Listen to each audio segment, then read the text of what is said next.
ஆதிபராசக்தியவர் அதிரூப தேவியவர் ஓம் சக்தி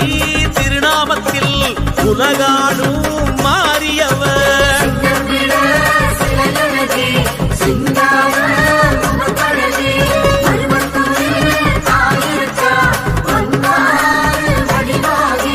வேம்பும் பாம்பும் அம்மாவசம் மருவத்தூரு